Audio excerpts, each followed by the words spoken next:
Anyone that knows Nintendo will tell you that they are one of the most influential companies in gaming history and have possibly made some of the greatest series of all time, whether it's Mario, Zelda, Kirby, Metroid, Pikmin, Fire Emblem, and the list goes on.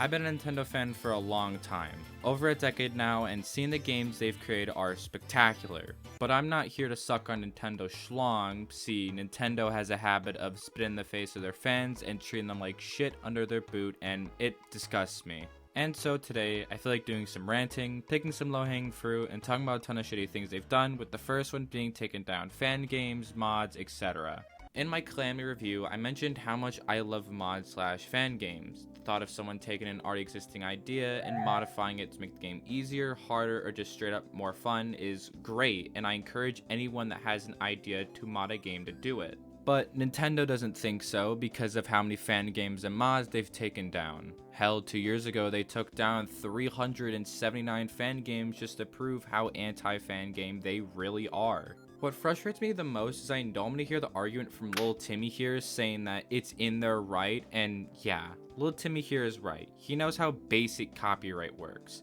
But let's be real, do you think the porn game that has Peach in it is gonna hurt anyone? It's gonna scar people, but at the end of the day, no. Now, of course, if people are gaining revenue from this, then yeah, it makes sense. But these people are doing it because they're so passionate about the series that they're willing to spend years on a game and gain nothing from it. It's so prominent that every time there's a new fan game, people mention how Nintendo will probably take this down, thus not getting their hopes up. An example is Mother 4, an unofficial sequel to Mother 3, which has a brand new story, settings, characters, and more. While it hasn't been taken down yet and is still in development, seeing fan games like these gets me both excited and nervous at the same time. If the developers are watching this, please keep on going with this project because everything you've shown off is really impressive for a fan game. Now, that isn't to say that the community isn't thriving because that couldn't be farther from the truth with the Mario World and Mario 64 ROM hacks being a thing. Hell, new ones are being uploaded almost every single day, proving how dedicated people are to these franchises. That even though there's a chance that Nintendo will take this stuff down, it doesn't stop people from being creative, and I respect that a lot. The next thing I want to talk about is their music. I love Nintendo music, and people love using their music in videos, but they have a track history of taking down re-uploads of their music, and according to Nintendo's guidelines, it states the following. We encourage you to use Nintendo game content in videos and images that feature your creative input and commentary. For example, Let's Play videos and video game reviews are within the scope of the guidelines. However, you may not simply upload or live stream an existing Nintendo video, gameplay footage without your creative input, or a copy of content created by someone else.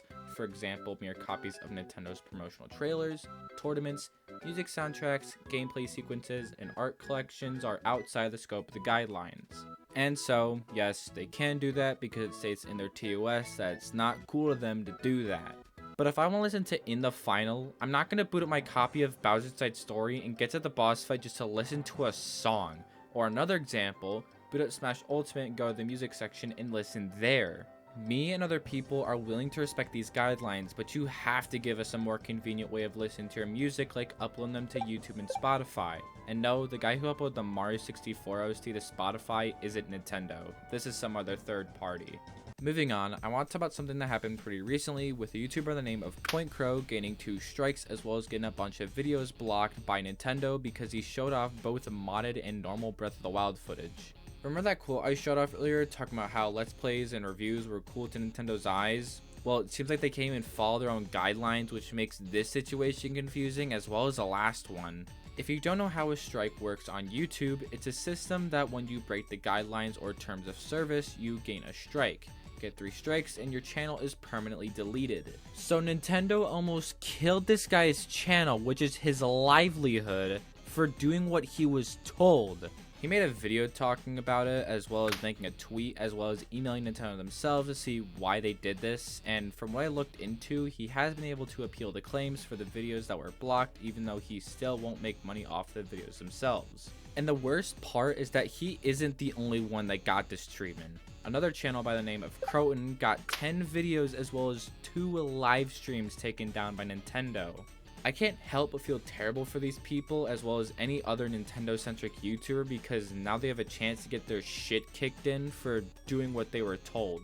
Speaking of ruining people's lives, I want to talk about something that happened pretty recently as well with a guy named Gary Bowser, as ironic as that may sound, was working with a group named Team Executor that specialized in making homebrew software / tools for piracy for money, with one of the most popular products being for the Switch. The man got arrested and served a little over 3 years in jail, and as if that didn't teach him a lesson and already made him shit bricks, Nintendo sued him for $10 million, thus putting bro into debt for the rest of his life to Nintendo. Look, let me be clear that he and the people working in this group were breaking the law and were profiting off it, which is so wrong on so many levels, but I feel like the jail time was more than enough. Look, Nintendo's lawyers are notorious for being harsh, but this is a whole nother level. I'm someone who likes homebrewing my consoles to add in extra features like dumping and playing mods, but I have zero remorse for this guy. Not only did he ruin his own life, but he also put a terrible reputation on the homebrew scene, which wasn't all that great to begin with. Nintendo did what had to be done, but the addition of putting him into debt proves how evil this company can be. The final thing I'll talk about is Pokemon, more specifically with the newest title, Scarlet and Violet. Now, I haven't played these games yet, but from what I've heard, they're alright, you know. But the one thing that caught my attention with these games is these compilations on Twitter and YouTube, and I'm just gonna show them.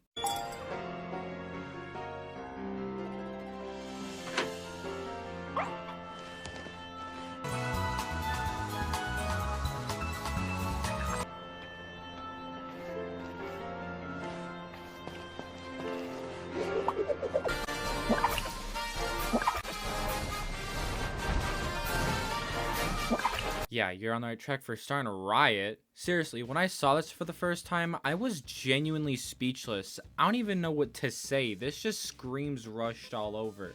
Once again, I haven't played it, but if this was the state the game was left in to be shipped out, that's insane. Do you know how important the first impressions are when a game is first released? It can make or break your sales with people looking into reviews, critic scores, as well as their friends or family's reactions. And seeing this makes me worried for Pokemon's future because its sales are fucking out of this world, selling 20 million units within the first 6 weeks it was out. Look, I'll be real, I'm not much of a Pokemon fan anymore, but seeing this makes me question why Nintendo should even fucking try anymore. I know it's Pokemon, but Jesus Christ, this makes me flabbergasted, appalled at the state the game was in. I'm hoping they've done some major bug fixing, cause if there's one game that needs it, it's this one. Like I mentioned at the start of the video, I've been a Nintendo fan for over a decade now, but the reason why I made this video is because that 1, ranting can be fun, and 2, I want to see this company do better and treat their fans like actual fans. You know, the people that keep this company to where it is today. Do I think Nintendo will try and do better for their fans?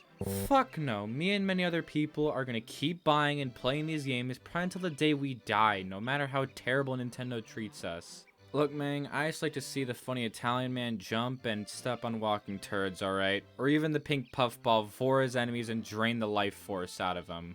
Either way, I want to see some improvements from this company, but at this point, I don't see it happening anytime soon. They're so out of touch and stuck in their ways that it doesn't feel worth to get my hopes up for change. But hey, who knows? Maybe they'll understand that we, the fans, are much more important than they think.